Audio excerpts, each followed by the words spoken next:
everybody, to our Ayurveda talk. We are doing a continuation of the psychological constitution. It's a little more complicated to understand.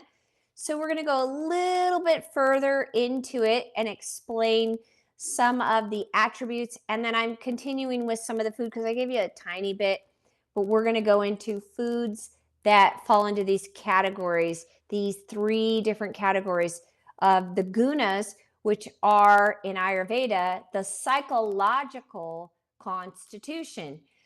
So you have a physical constitution and a psychological constitution, and they all matter. It's like I was saying last week that it's exciting to learn about Ayurveda because you start viewing yourself very differently and you start understanding why I move through the world the way that I do. And our behaviors tend to correlate towards our tendencies. And one of the other things that we do in Ayurveda is you're always applying opposites. And it's funny because this last week, I bumped into people and they were asking about Ayurveda and they were saying, oh, well, I must be doing my constitution right because I run hot and I guess that makes me a pitta and I love hot, spicy foods. So I'm doing things right. And I said, no, you're doing the wrong thing because remember, there are tendencies. If you run hot, you love heat. You like it. It's what you know. And so your tendency is to fall into heat symptoms, heat behaviors, heat types of way of eating. You increase the heat because you like it. It's your tendency. And then you will push it out of balance and cause an excess. But we're talking about what happens when heat shows up in your psychological constitution. So we're going to talk about the relationships of the gunas, the psychological constitution, to our actual physical constitution. So if you are learning Ayurveda, and let's say that we're talking about sattva, there's different ways of saying it, sattva, satta, like different parts of India pronounce it a little bit differently. So sattva is, remember, purity. And sattva will show up in the doshas for each one of the doshas.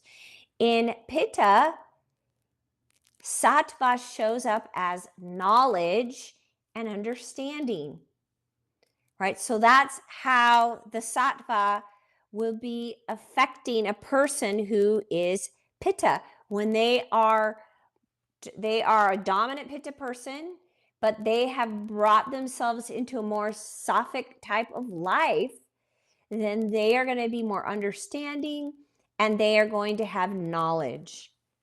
Okay, now if you're a vata person, remember pitta is the heat. If you're a vata person, which is air and ether, how does the sattva show up in that vata person?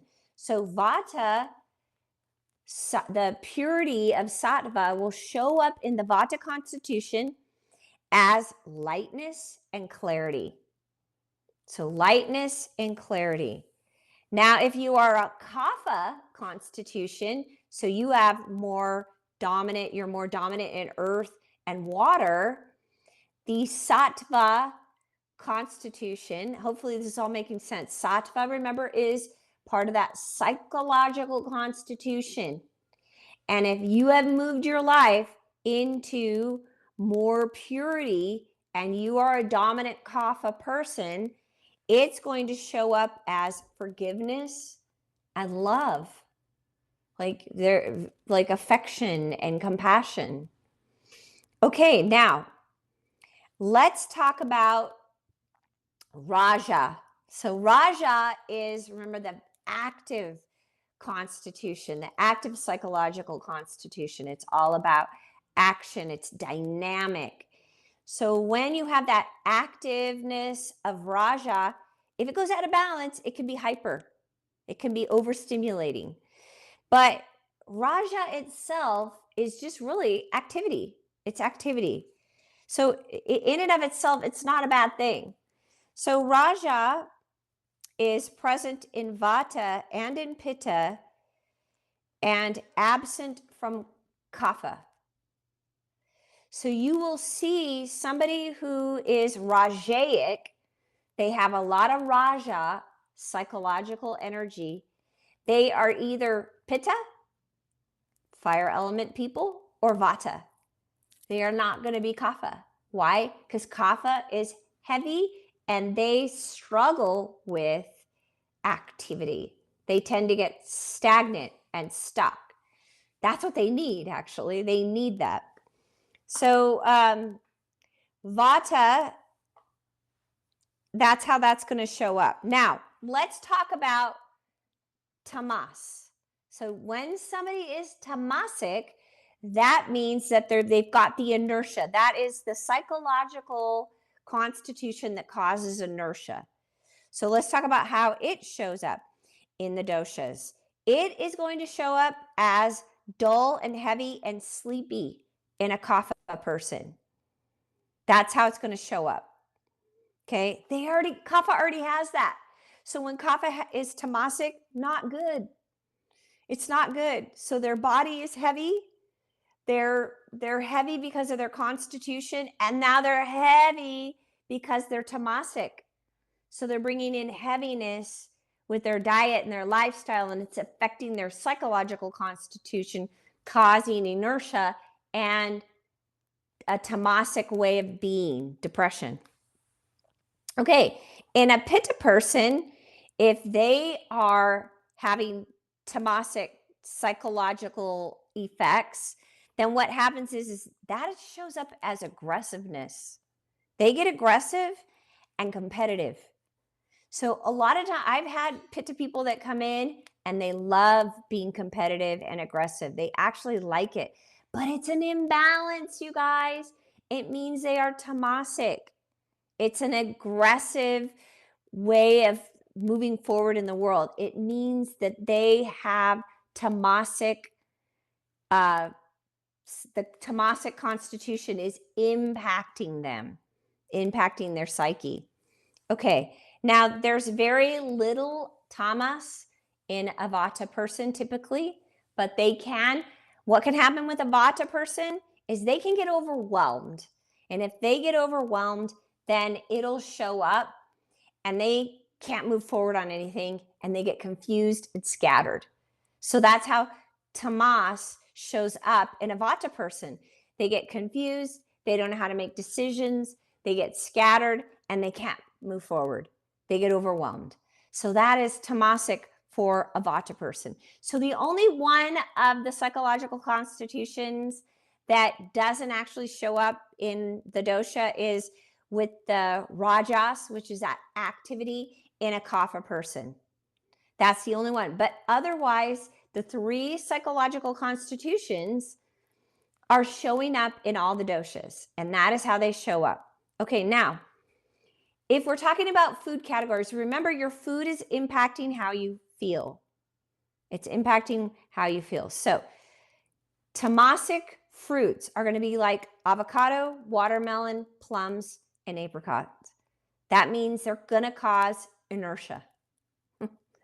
Okay, Rajaic fruits, which means they're going to be more stimulating, are sour fruits. So sour apples, bananas, and guava. Okay, Sapphic fruits are mango, pomegranate, coconut, figs, peaches, and pears. Okay, so those are tamasic, rajaic, and sapphic fruits. All right, grains. Tamasic means it's going to cause inertia. Wheat and brown rice. Everybody always gets stuck on brown rice. You guys, brown rice has a shell that makes it harder to digest. It actually is more challenging for your system. So that's why brown rice, partly why it falls into that category. That's tamasic. Rajaic means it's going to overstimulate millet, corn, and buckwheat. And then sapphic means pure rice, tapioca, and blue corn. Tapioca. Okay, vegetables that are tamasic cause inertia. Mushrooms, garlic, onion, and pumpkin. A lot of times, we'll say stay away from nightshades. A couple of those are nightshades, but nightshades are actually usually more rosaic. So rosaic means overstimulating, so causing inflammation possibly. Potatoes, the nightshades, which are red peppers, tomatoes, and cauliflower, broccoli, spinach, pickles, and winter squash. They could be overstimulating. So if you are over competitive, overly aggressive, you need to stay away from the rosaic foods. Okay, now, if you want to be more sophic, you're going to do sweet potato, lettuce, parsley, sprouts, and yellow squash. Good thing I love yellow squash. Okay, beans. Tamasic beans are black, pinto, and pink. Rajaic means the stimulating, red lentils, and adzuki. Let's see, Sophic, pure, is the mung bean, yellow lentils, kidney, and the lima bean. Okay, dairy. We have 3 different categories for dairy. So cheese is hard cheese and aged cheese is tamasic. Sorry, guys. And old cheese, sour milk, or sour cream is rajaic. That makes sense because sour taste overstimulates pitta. Pitta people have to stay away from sour, the sour taste. So that makes sense. The purest form of dairy is milk and homemade, fresh made yogurt or soft cheese. Okay, now meat. Ayurveda, even though they're going to move you, if you're moving towards Sattvic diet with meat, there's no meat in a Sattvic diet. So, but you got to move in that direction. And sometimes we do need to rehabilitate people, and we will recommend meat because it's needed for repair of tissues. So the meat that is tamasic, it's going to cause inertia, it's going to cause depression, it's going to cause lack of stimulation, stagnation, is beef, lamb, and pork. Okay, rajaic. In other words, it's going to be very stimulating. It's going to be the fish, shrimp, and chicken.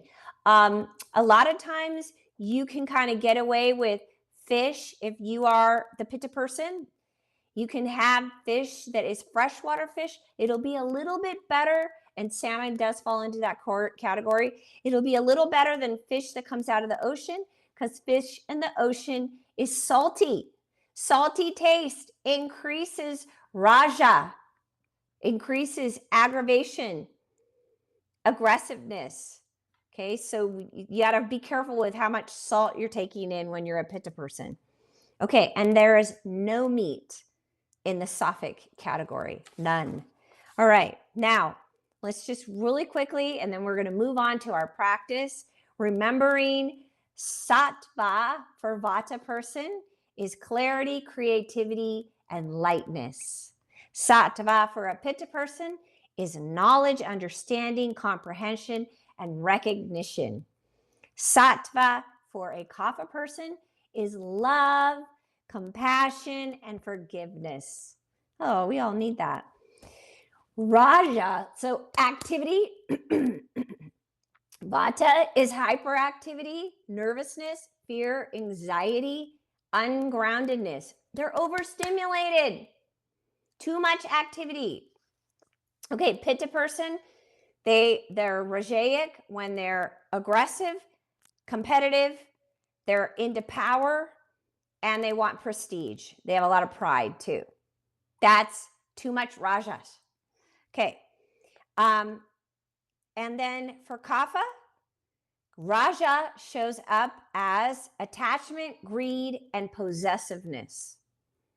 Okay, so those things in small portions can kind of help us, right? Because motivation is a good thing, but if you get overly motivated, it becomes competitiveness, right? So you have to watch where that energy is going.